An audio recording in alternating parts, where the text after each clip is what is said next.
Hola, hoy vamos a ver cómo fácilmente restablecer de fábrica desde ajustes el dispositivo Samsung Galaxy A40.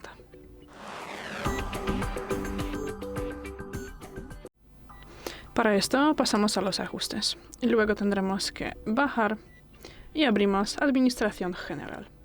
Luego abrimos la última posición a restablecer y bueno, antes de eso vale la pena transferir los datos más importantes a otro dispositivo y también podemos hacer una copia de seguridad.